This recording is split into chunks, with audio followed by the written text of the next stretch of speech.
Empathy is the kind of superpower that allows you to really connect and live an imagined experience. So whether the imagination comes from you or has manifested into existence in physical form, in real form, tangible. So whether something is tangible as a manifestation or just in its early stages of creative thought, it's just being still imagined before it's fully manifested into real life. Whether it's a thought form or a physical form, empathy has the ability to connect with anything. So that's why it's a superpower.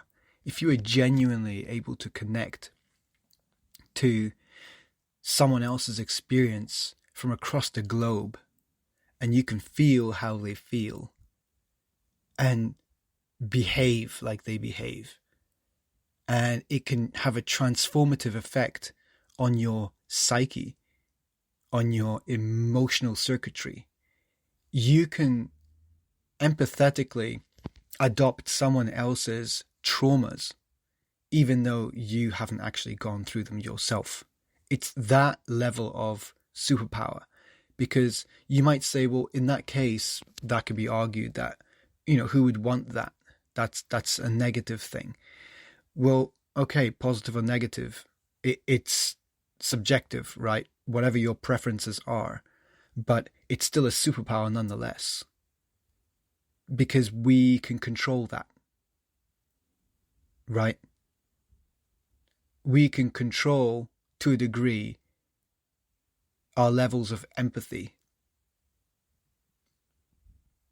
So that's why it's in the territory of like a superpower, because it currently, I don't see where the boundaries are, because when you really think about it, empathy is able to connect you with anything, whether it's a thought form or a physical form. So if you're able to connect with it and feel and live and imagine, right, and become, it's like, a higher form of acting. It's like a seriously top level form of acting. But method acting, I suppose, because you really do feel like that. And it takes a toll if it's negative, and it lifts you up if it's positive. So we can choose. So why wouldn't you choose? If you actually had a superpower that allowed you to become someone else, or to become whatever you want to become,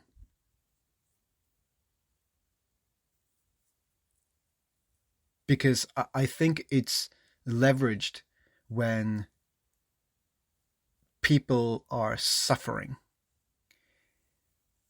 It kind of, when people are suffering, I think their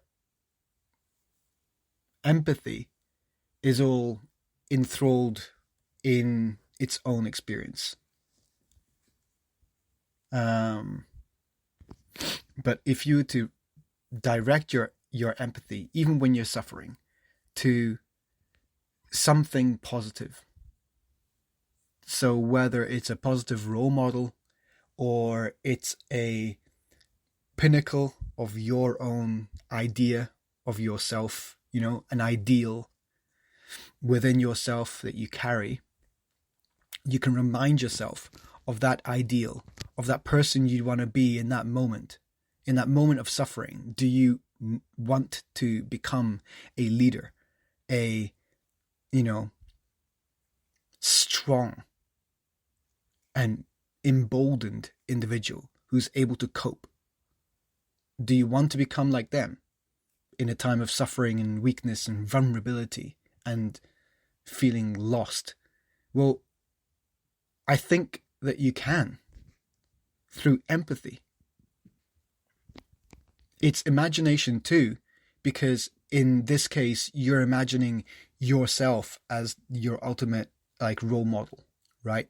The person you want to become. But you could also, like I said, imagine another role model that exists in your life already. You can channel that person, that mentor. So I do think that it can be a transformative tool if we were to see it in this light and actually scrutinize it and go, you know what? Actually, it kind of is a superpower. And yeah, I mean, how awesome would that be if we could define something as like a superpower? But then, obviously, the term superpower is referring to supernatural, right?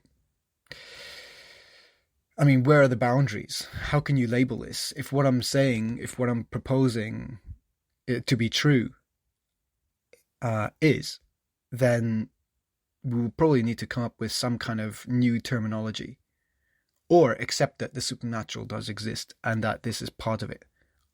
Otherwise, we'll need to relabel it. It wouldn't be supernatural. It'll be or superpower. It'll be some other term. But yeah, very very interesting empathy.